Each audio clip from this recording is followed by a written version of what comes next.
ओम शांति, ओम शांति, ओम शांति। आज बाबा कह रहे हैं मीठे बच्चे, अब तुम्हें संपूर्ण बनना है। संपूर्ण मतलब 16 कला से संपूर्ण बनना है। संपूर्णता में 16 कला आता है और संपन्नता में गुण आता है। सर्वगुण संपन्न बोलते हैं। तो बाबा कहता है तुम्हें संपूर्ण बनना है, क्योंकि वापस घर जाना है। तो वापस जाने से पहले हमें संपूर्ण और संपन्न दोनों बन जाना है, फिर पावन दुनिया में आना है। प्रश्न है, संपूर्ण पावन बनने की युक्ति कौन सी है? संपूर्ण पावन बनने की युक्ति कौन? उत्तर है, संपूर्ण पावन बनना है तो पूरा बेगर बनो पहले। यहाँ से पूरा बेगर, कुछ भी नहीं है मेरा साथ, कुछ जाएगा क्या? हमारा कर्म हमारे साथ जाएगा, तो इसलिए पूरा बेगर बनो, कुछ भी नहीं है मेरे पास। देह सहित सभी संबंधों को भी भूलो। यहाँ पर जितने भी संबंध है वो आज हैं, कल शरीर छोड़ दिए, वो संबंध खत्म। तो इसीलिए बाबा कहता है दुख जो होता है वो आप डूबे रहते हैं संबंधों में, इसलिए सबसे डिटैच हो जाए और मुझे याद करो, तब पावन बनोगे। अब तुम इन आँखों से जो कुछ भी देखते हो ये सब विनाश होना ही है, इसीलिए धन संपत्ति वैभव आदि सब भूल कर बेघर बनो। बाबा क्लियर करता है हर दिन मुरली में कि बच्चे सब कुछ भूलो, तो भी क्या करते, ब्राह्मण बन कर भी बच्चे याद करते रहते हैं और यही दुख का कारण बनता है। तो बोलते बाबा दुख क्यों हो रहा है? तो बेघर बनो। ऐसे बेघर ही प्रिंस बनते हैं, ऐसे बेघर ही फिर प्रिंस बनेंगे। जो ये एकदम यहाँ खाली हो जाएंगे वहाँ पर राजकुमार राजकुमारी बनेंगे। ओम शांति। मीठे मीठे रूहानी बच्चों के प्रति रूहानी बाप समझा रहे हैं, बच्चे यह तो अच्छी रीति समझते हो कि शुरू में आत्माएं सब पवित्र रहती। जैसे एक बच्चा भी जन्म लेता है तो पवित्र होता है, उसी तरह जब आत्माएं सतयुग में आई थी तो एकदम पवित्र आई थी। तो हम लोग तो जान रहे हैं हम ही पावन थे, वो दूसरी कोई आत्मा नहीं थी, देवी देवता हम ही थे। लेकिन धीरे धीरे जैसे एक बच्चा बड़ा होता है, बूढ़ा होता है, उसी तरह आत्मा उतरती है तो पावन होती है, फिर धीरे धीरे वो पुरानी होती जाती है। तो पतित और पावन यह आत्मा के लिए कहा जाता है। आत्मा पावन है तो बहुत सुखी होती है। बुद्धि में आता है कि हम पावन बनेंगे तो पावन दुनिया के मालिक बनेंगे। अपने आप बुद्धि में आता है कि अगर हम पावन बनेंगे तो पावन दुनिया यानी देवताओं की दुनिया में जाएंगे। तो इसके लिए पुरुषार्थ करना पड़ता है। पुरुषार्थ करेंगे आत्मा को पवित्र बनाने के लिए। बाहरी पवित्रता तो ले आते, लेकिन मन की पवित्रता कोई नहीं जानता, मन में कड़वाहट भरा रहता है। तो बाबा कहता है इसके लिए पुरुषार्थ करते। 5000 वर्ष पहले पावन दुनिया थी, उसमें आधा कल्प तुम पावन थे। बाबा कहता है अभी अगर पावन बनेंगे तो 2500 साल तक हम लोग पावन ही रहेंगे सतयुग त्रेता में, बाकी रहा आधा कल्प। यह बातें कोई और नहीं समझ सकता। बाकी आधा कल्प क्या रहेगा? हमारा पूज्य स्वरूप तैयार होगा। तुम जानते हो पतित और पावन, सुख और दुख, दिन और रात, ये सब कुछ आधा आधा होता है। 24 घंटे का एक दिन रात होता है ना, तो 12 घंटे दिन, 12 घंटा रात। तो बाबा कहता है ये सब कुछ बराबर होता है। जो अच्छे समझदार है, जिन्होंने बहुत भक्ति की है, वही अच्छी रीति ये ज्ञान को समझेंगे। जो भक्ति जिनका पूरा नहीं हुआ वो ज्ञान को नहीं समझेंगे। तो बाप कहते मीठे बच्चों तुम पावन थे, नई दुनिया में सिर्फ तुम ही थे, बाकी जो सब इतने हैं वह शांति धाम चले जाएंगे। पहले पहले हम पावन थे और बहुत थोड़े थे। सतयुग में जब आएंगे तो बहुत थोड़े लोग रहेंगे, इसीलिए 9 लाख का गायन है। और उसके बाद त्रेता युग आएगा तो 33 करोड़। तो इतनी सारी आत्माओं में 33 करोड़ ही बाबा को पहचानेंगे, बाकी आत्माएं नहीं पहचानेंगी। तो फिर नंबरवार मनुष्य सृष्टि वृद्धि को पाती है। अब तुम मीठे बच्चों को कौन समझा रहे हैं? ये सब बात कौन समझा रहा है? शिव बाबा समझा रहे हैं, बाप समझा रहे हैं। आत्माओं को परम आत्मा बाप समझाते हैं। इसको कहा जाता है संगम, आत्मा और परमात्मा का संगम। ना आत्मा नजर आ रही है ना परमात्मा नजर आ रहा है, लेकिन मिलन मेला तो मना रहे हैं हम सब बच्चे। तो इसको ही कुंभ का मेला भी कहा जाता है। कुंभ का मेला, कुंभ मतलब मिट्टी का। तो ये शरीर क्या है? मिट्टी के शरीर में है, लेकिन फिर भी आत्मा आत्मा का मिलन हो रहा है। मनुष्य इस संगम युग को भूल गए हैं। बाबा ने समझाया 4 युग होते हैं, 5वां यह छोटा सा लीप संगम युग होता है। जैसे 4 साल के बाद एक दिन बढ़ जाता है ना, लीप ईयर होता है, उसी तरह 4 युग में एक छोटा सा युग 100 साल का बढ़ जाता है, जिसको कहते हैं संगम युग। तो इसकी आयु बहुत छोटी होती है बाप कहते मैं इनकी वानप्रस्थ अवस्था में प्रवेश करता हूँ, बहुत जन्मों के अंत के भी अंत समय में आता हूँ, बहुत जन्मों की, ये गीता में भी लिखा हुआ है कि बहुत जन्मों के अंत, जन्म के अंत में आता हूँ। यानी कि जो कृष्ण की आत्मा थी वो हर जन्म लेते लेते लेते 84 जन्म में आती है, और 84 जन्म में जब 60 साल का उम्र होता है तब एकदम पतित हो जाते हैं, तब उसके तन में बाबा आते हैं। इसीलिए बोलते अंत जन्म के अभी अंत में आता हूँ। तो बच्चों को यह खातिरी है ना, बच्चों को यह खातिरी है, बहुत सेवा करते हैं बाबा। बाप ने इसमें प्रवेश किया, इनकी बायोग्राफी सुनाई है। बाप कहते मैं आत्माओं से ही बात करता हूँ, बाबा आत्माओं से ही बात करते, आत्मा और शरीर दोनों का इकट्ठा पाठ चलता है।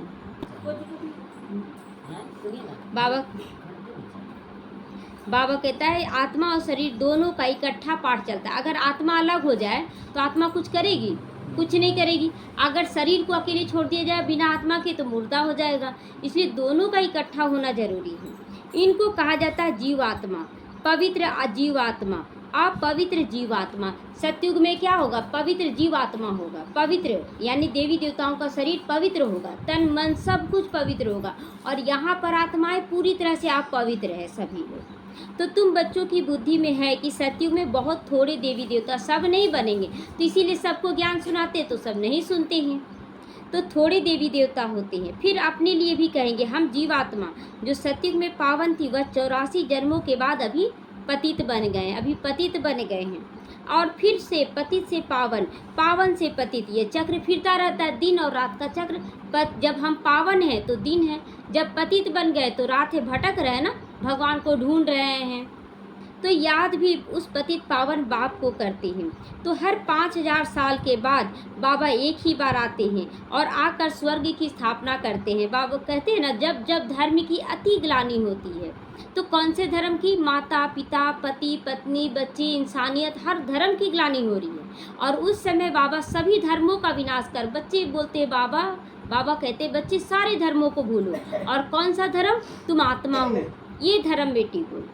तो इस धर्म की स्थापना करके उसके बाद स्वर्ग का निर्माण करते हैं। भगवान एक है, जरूर वही पुरानी दुनिया को नया बनाएंगे, कोई अलग से दुनिया नहीं है स्वर्ग, बाबा इसी दुनिया को नया बनाते हैं। फिर नए को पुराना कौन बनाता है? रावण बनाता है, हमारे अंदर का विकार है। तो रावण, क्योंकि रावण ही देह अभिमानी बना देता है। हम लोग आत्मा हैं और कुछ टाइम के लिए शरीर को आधार लेते हैं, और उसके बाद रहते रहते बोलते हम शरीर ही हैं, फिर शरीर छोड़ देते हैं, तो फिर तो खत्म हो गया, शरीर को जला देते हैं, लेकिन आत्मा तो मरती नहीं। तो यही चीज़ बाबा रियलाइज़ करा रहा, बच्चे तुम शरीर नहीं हो, शरीर तो एक वस्त्र है, वस्त्र पुराना हुआ उतार देते हो, वास्तव में तुम एक आत्मा हो। दुश्मन को जलाया जाता है तो शरीर को जला दिया, दे अभिमान है ना, ले आया शरीर, तो इसीलिए शरीर को जला दिया जा रहा है। मित्र को नहीं जलाया जाता है, आत्मा, आत्मा जलेगी, किसी को जलाएगा? आत्मा को, आत्मा को नहीं जलाया जाता है। तो यहाँ भी विकारों को भी जलाना है। तो सभी का मित्र एक ही बाप है जो सभी का सदगति करते हैं, उनको सब याद करते हैं, क्योंकि वह है सबको सुख देने वाला, सबको सुख देता है, तभी तो आज भी भगवान, भगवान ईश्वर अल्लाह के रूप में याद करते हैं। तो जरूर दुख देने वाला कोई और है, भगवान तो दुख हरता सुख करता, वो दुख कैसे देगा? तो वह है 5 विकारों रूपी रावण। गुस्सा आपके अंदर बाहर से आया है, रावण लाया है। अगर गुस्सा को फेंक दिया और केवल प्रेम करे तो दुख काहे का? तो आधा कल्प राम राज्य चलता है 2500 साल, आधा कल्प रावण राज्य। स्वास्तिका निकालते हैं ना, स्वास्तिका 4 भाग, सतयुग, त्रेता सुख, द्वापर, कलयुग दुख। तो इसका भी अर्थ बाप समझाते, स्वास्तिका क्यों निकालते हैं। कोई भी चीज़ बनाते हैं तो स्वास्तिका बनाकर कलश रखते हैं। अभी संगम युग पर हम लोग अपने श्रेष्ठ कर्मों का कलश रख रहे हैं, और जो चारों युगों में फिर चलेगा। इसमें पूरा चौथा होता है ना, पूरा चौथा होता है, 4 भाग होता है, जरा भी कम बेसी होता है स्वास्तिका में चारों भाग तो नहीं। तो यह ड्रामा बड़ा एक्यूरेट बना हुआ है। कोई समझते हैं कि हम इस ड्रामा से निकल जाएं, बहुत दुखी होते हैं तो बोलते हैं ना, नहीं बाबा हमको मोक्ष दे दो, हम नहीं रहना चाहते, बहुत दुखी हैं, इससे तो जाकर ज्योति ज्योत में समा जाएं, ब्रह्म में लीन हो जाएं। लेकिन कोई भी, बाबा कहता है कि कोई भी अपना पाठ छोड़कर नहीं जाता है, पाठ तो आपको निभाना पड़ेगा, चाहे हंस के चाहे रो के। तो ज्योति ज्योत में समा जाए नहीं, लेकिन कोई जाता नहीं।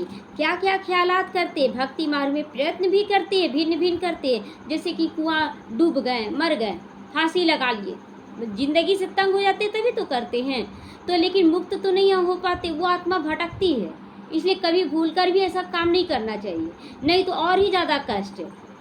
सन्यासी शरीर छोड़ेंगे तो ऐसे कभी नहीं कहेंगे कि स्वर्ग चले गए, बैकुंठ चले गए, वो नहीं बोलेगा। बोलेगा कि पार ब्रह्म में लीन होने जा रहे हैं, वो यही बोलेगा। प्रवृत्ति मार्ग वाले कहेंगे फलाना स्वर्ग पधारा। क्यों? क्योंकि वहाँ भी पति पत्नी बच्चे होंगे, यहाँ भी पति पत्नी बच्चे हैं, लेकिन वहाँ विकारी नहीं है, निर्विकारी, यहाँ विकारी हैं। तो यहाँ जब मरते हैं तो बोलते हैं कि स्वर्ग पधारा। तो आत्माओं को स्वर्ग याद है ना, तुमको तो सबसे ज़्यादा याद रहता है।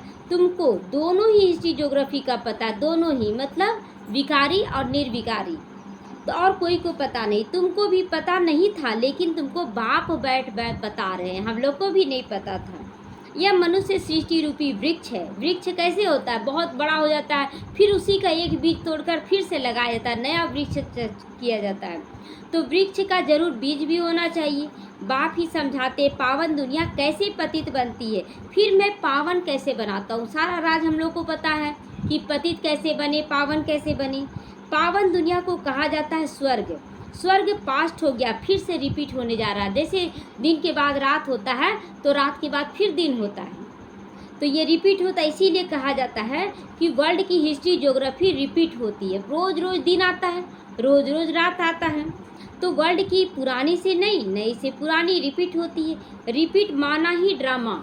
जो भी ड्रामा पिक्चर देख लिए एक बार, अगर फिर से आप चलाएंगे पिक्चर तो वही पिक्चर चलेगा कि अंतर आएगा? अंतर नहीं आता है। ड्रामा अक्षर बहुत अच्छा, ड्रामा, माँ भी है ये ड्रामा। तो शोभता है, चक्र हु बहू फिरता ही रहता है। नाटक को हु बहू नहीं कहा जाता है, नाटक को हु बहू नहीं कहा जाता, लेकिन ये जो ड्रामा है ये हु बहू रिपीट होता है। कोई बीमार ही पड़ते हैं, छुट्टी ले लेते हैं। जैसे कि नाटक जो बनाते हैं उसमें कोई बीमार आया तो दूसरा एक्टर को ले आते हैं। यहाँ तो बदली नहीं होगा, यहाँ तो जो आत्मा आ गई वही पार्ट अदा करेगी। तो तुम बच्चों की बुद्धि में हम पूज्य देवता थे, अभी हम खुद ही पुजारी बन गए हैं।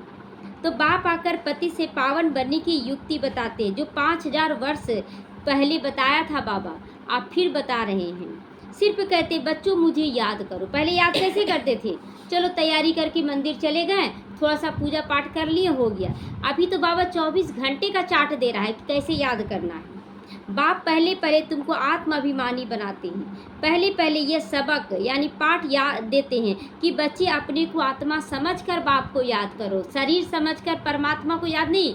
पार ब्रह्म परमेश्वर बोलते हैं ना, तुम हो पूर्ण परमात्मा, मतलब पूर्ण परमात्मा, संपूर्ण हो तुम परमात्मा, और हम लोग आत्मा पतित और पावन का खेल खेलते हैं। तो बाबा कहता है बच्चे तुम आत्मा समझकर मुझे याद करो। तुमको इतना याद कराता हूँ, रोज रोज याद कराता है बाबा, तुम फिर भी भूल जाते हो बाबा को याद करना। भूलते ही रहोगे जब तक ड्रामा का अंत आए, तब तक भूलते रहेंगे। अंत में जब विनाश का समय आएगा तो पढ़ाई पूरी हो जाएगी, तुम शरीर छोड़ दोगे। जब लास्ट समय आएगा ना तो अपने आप बाबा का याद टिक जाएगा, क्योंकि विनाश देखने लगेंगे कि अब कुछ नहीं है। जैसे सर्प भी एक पुरानी खाल छोड़ देते हैं ना, तो बाप भी समझाते तुम जब बैठते हो अथवा चलते फिरते हो तो देही अभिमानी होकर करो। मतलब मैं आत्मा फरिश्ता हूँ, मैं चल रही हूँ। तो फरिश्ते कैसे चलते? एकदम स्थिरता से, अंदर में स्थिरता। देखते मनुष्य क्या करते, हड़बड़ाहट में चलते, कभी कभी गिर भी जाते। तो वो देह अभिमान हो गया। आगे तुमको भी देह अभिमान था, चलने में, बोलने में, करने में, हर चीज़ में देह अभिमान था। अब बाप कहते बच्चे आत्म अभिमानी बनो। देह अभिमान में आने से तुमको 5 विकार पकड़ लेते हैं।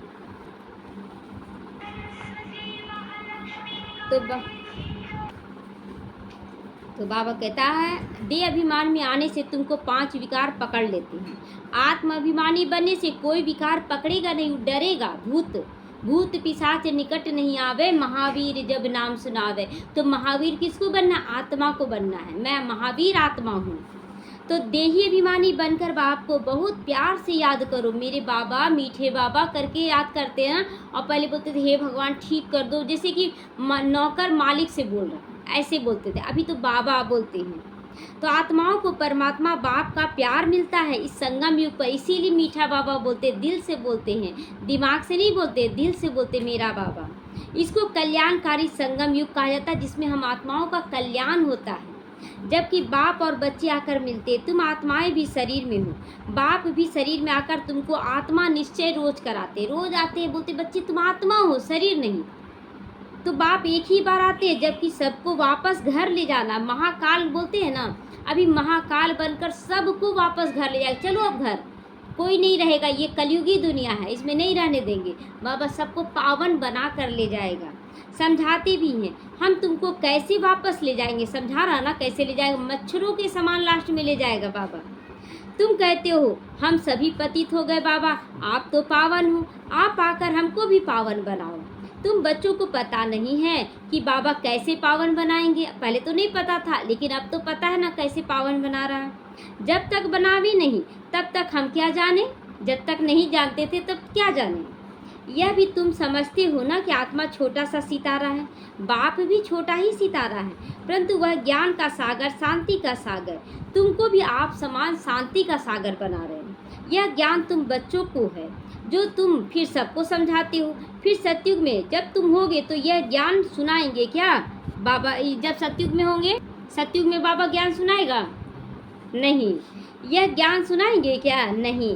ज्ञान का सागर बाप तो एक ही है जो तुमको अभी पढ़ाते हैं। जीवन कहानी तो सबकी चाहिए ना, वह बाप सुनाते रहते। हम लोगों की जीवन कहानी सतयुग से लेकर कलयुग तक का सुना रहे बाबा, परंतु तुम घड़ी घड़ी भूल जाते हो। तुम्हारी माया के साथ युद्ध चलती है ना, माया याद रहने नहीं देती है और बाबा भूलने नहीं देता है, रोज रोज पढ़ाता है।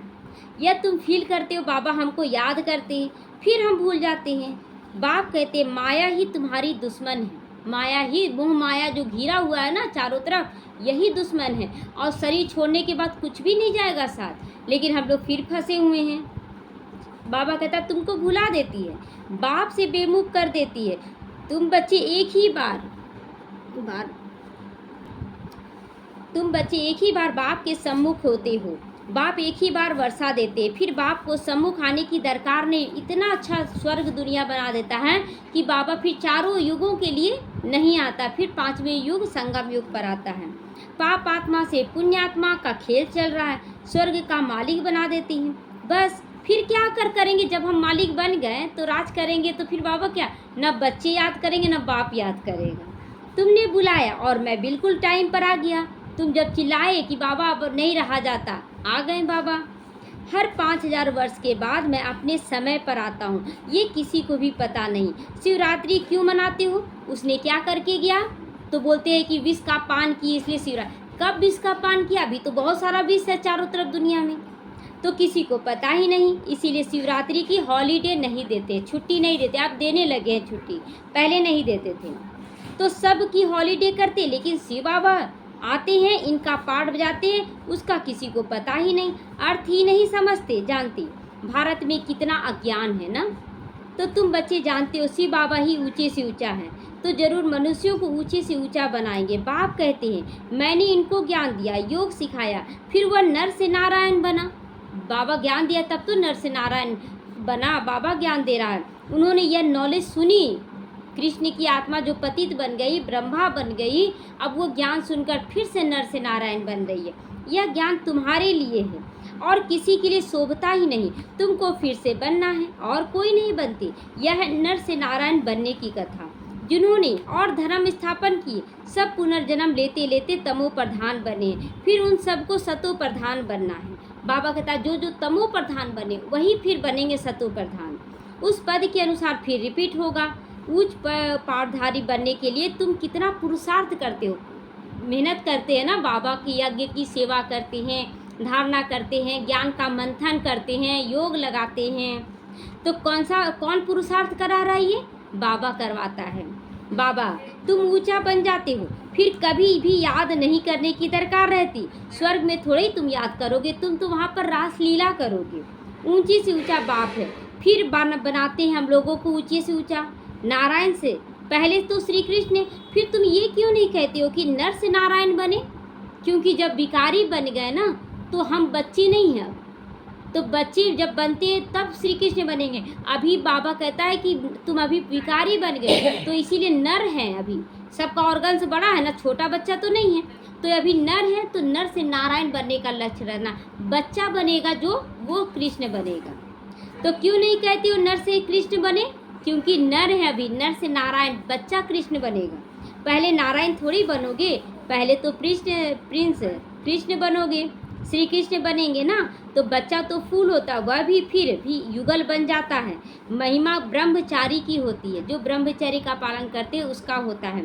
छोटे बच्चों को सतो प्रधान कहा जाता है। तुम बच्चों को ख्याल में आना चाहिए कि हम पहले पहले जरूर प्रिंस बनेंगे। गाया जाता बेगर टू प्रिंस, पहले भिखारी बनो, यहाँ मेरे पास कुछ नहीं है बाबा, सब कुछ समर्पण कर दो, तब तुम प्रिंस बनोगे। अगर समर्पण नहीं कर रहे हैं तो आप प्रिंस के लायक नहीं बन रहे, आप दास दासी के, इसलिए संपूर्ण समर्पण बोल रहा बाबा। बेगर किसको कहा जाता है जानते हो? जिसने तन मन धन समय श्वास संकल्प सब समर्पण कर दिया, तब कहेंगे प्रिंस बनोगे। आत्मा को ही शरीर के साथ बेगर व साहूकार कहते हैं। इस समय तुम जानते हो सभी बेगर ही हैं, सब कुछ रहते भी रो रहे हैं, सब खत्म हो जाते हैं। तुमको इस समय ही बेगर बनना है, शरीर सहित पाई पैसे जो कुछ है सब खत्म हो जाएंगे। अगर सफल नहीं करते हो तो सब खत्म हो जाएंगे, ये निश्चित है। क्योंकि देखिए अचानक कोरोना काल आया, अचानक नोटबंदी आया, अचानक ही उस समय आप पछताएंगे, क्योंकि बाबा दिखाएगा आपके पास क्या है नहीं है। आत्मा को बेगर बनना ही है, सब कुछ छोड़ना ही है, तो फिर प्रिंस बनना है। तुम जानते हो धन दौलत आदि सब छोड़कर बेगर बनकर हम घर जाएंगे, फिर नई दुनिया में प्रिंस बनकर आएंगे। तो जो कुछ भी है सब कुछ छोड़ो, सफल करो। यह पुरानी चीज कोई काम का नहीं तुम्हारे आएगी। एक बार बीमारी आएगा, सब बीमारी में लगा देंगे, बीमारी नहीं ठीक होगा तो झेलेंगे, तो आत्मा पवित्र हो जाएगी, फिर यहाँ पर आएगी पाठ बजाने। कल्प पहले मिसल, जितना जितना तुम धारणा करोगे उतना ऊंचा पद मिलेगा। भले इस समय किसी के पास 5 करोड़ है, फिर सब खत्म हो जाएंगे। हम फिर से अपनी नई दुनिया में जाते हैं। यहाँ तुम आए हो नई दुनिया में जाने के लायक बनने, और कोई सत्संग में नहीं कहेगा कि तुमको हम नई दुनिया में ले जाएंगे, कोई बोलेगा अगली दुनिया में ले जाएंगे। यहाँ पर बोला जाता है तो तुम नई दुनिया के लिए पढ़ रहे हो, कलयुग की दुनिया के लिए नहीं। तुम बच्चों की बुद्धि में बाबा हमको पहले बेगर बना रहे हैं, फिर प्रिंस बनाते हैं। दे के सब संबंध छोड़ तब बेगर बनेंगे, दे के सब संबंधों को भी छोड़ो, बेगर पूरी तरह से बन जाओ। बेगर ठहरा, बाबा कहता और कुछ भी याद ना आए तो अभी भारत में कुछ भी नहीं है। भारत अभी बेगर बन गया, इंसॉल्वेंट है, पूरी तरह खाली हो चुका है। फिर सॉल्वेंट भरपूर होगा। कौन बनते हैं? आत्मा शरीर द्वारा बनती है। अभी राजा रानी भी नहीं है, अभी तो राजा रानी देख रहे 5 साल के बाद उतार दिया जाता है नेता को भी, प्रधानमंत्री, उसको उतरते देर नहीं, तो वह भी इंसॉल्वेंट है। राजा रानी का ताज भी नहीं है, ना वह ताज है, ना रतन जड़ित ताज है, ना वो खुद ताज है। घर का मालिक, माँ बाप भी मालिक नहीं बन पाता है। अंधेर नगरी चौपट राजा है, सर्वव्यापी कह देते हैं, गोया सब में भगवान है, सब एक समान है। कुत्ते बिल्ली सब में बोल देते भगवान है। अंधेर नगरी चौपट राजा इसी को कहते हैं कि कुत्ते बिल्ली सब में भगवान बोल देते, गाली देते हैं। तुम ब्राह्मणों की ये रात है, अब समझते हो ज्ञान दिन आ रहा है। सतयुग में जागती ज्योत होगी, मतलब मैं आत्मा हूँ, ये ज्ञान रहेगा। अभी दीवा बिल्कुल डल हो गई है। भारत में ही दीवा जगाने की रस्म होती है ना, दीपावली मनाते हैं, तो और कोई दीवा थोड़ी जगाते। विदेशों में दीपावली सब नहीं होता है। तुम्हारी ज्योति उझाई हुई है, सतो प्रधान विश्व के मालिक थे, वह ताकत कम होती होती अभी कोई ताकत नहीं रहेगी। जैसे चंद्रमा एक तार है बचता है ना, वैसे ही एक तार बच गए हैं। फिर बाप आते हैं तुमको ताकत देने, बैटरी भरती है। आत्मा को परमात्मा बाप की याद रहने से बैटरी भरती जाती है। अच्छा, मीठे मीठे सीखी लदे बच्चों प्रति माता पिता बाप दादा का याद प्यार और गुड मॉर्निंग। रूहानी बाप की रूहानी बच्चों को नमस्ते। हम रूहानी बच्चों की रूहानी माता पिता बाप दादा को याद प्यार, गुड मॉर्निंग और नमस्ते नमस्ते, शुक्रिया बाबा शुक्रिया। धारणा के लिए आज मुख्य सारे, अब नाटक पूरा हो रहा है, हमें घर वापस जाना है। इसीलिए आत्मा को बाप की याद से सतो प्रधान बनाना है, पावन तो जरूर बनना है। बाप समान ज्ञान का सागर, शांति का सागर अभी अभी बनना है। इस देह से भी पूरा बेगर बनने के लिए बुद्धि में रहे कि इन आँखों से जो कुछ भी देखते हो यह सब कुछ खत्म हो जाएगा। जो कुछ भी देख रहे सब खत्म हो जाएगा। हमें बेगर से प्रिंस बनना है तो संपूर्ण समर्पण करना है। हमारी पढ़ाई है ही नई दुनिया के लिए। वरदान है चमत्कार दिखाने के बजाय अविनाशी भाग्य का चमकता हुआ सितारा बनाने वाले सिद्धि स्वरूप बनो। देखिए, चमत्कार कुछ देर के लिए होता है, लेकिन अगर संस्कार भर गया तो पूरा जीवन सुधर जाता है। तो यहाँ बाबा कहता है भाग्य का चमकता हुआ सितारा नजर आए, केवल चमत्कार नहीं। आजकल तो अल्पकाल की सिद्धि वाले हैं, वह लास्ट में ऊपर से आने के कारण सतो प्रधान स्टेज के प्रमाण पवित्रता के फलस्वरूप अल्पकाल के चमत्कार दिखाते हैं। जैसे कि ऊपर से एक जन्म के लिए आई कोई, तो वो पवित्र है तो उसका हर संकल्प सिद्ध होने लगता है, तो इसीलिए बोलते चमत्कार दिखा रहा, देखो जो बोल रहा हो जा रहा। तो बाबा क्लियर कर रहा है, लेकिन वह सिद्धि सदा काल के लिए नहीं रहेगी, थोड़े समय में ही सतो रजो तमो तीनों स्टेजेस से पास करते हैं। आप पवित्र आत्माएं सदा सिद्धि स्वरूप है। चमत्कार दिखाने के बजाय चमकती हुई ज्योति स्वरूप बनाने वाले बनो, चमत्कार नहीं दिखाना है। अविनाशी भाग्य का चमकता हुआ सितारा बनाने वाले हैं, इसीलिए सब आपके पास अंजलि लेने के लिए आएंगे। मतलब थोड़ा सा सुख दे दो, शांति दे दो, आनंद की अनुभूति करा दो, ऐसे मांगने के लिए आएंगे। स्लोगन है बेहद की वैराग्य वृत्ति का वायुमंडल हो तो सहयोगी भी बनोगे और सहज योगी भी बन जाओगे। सबके सहयोगी बनना है और सहज योगी भी बन जाना। कोई हार्ड नहीं है बाबा को याद करना। ओम शांति।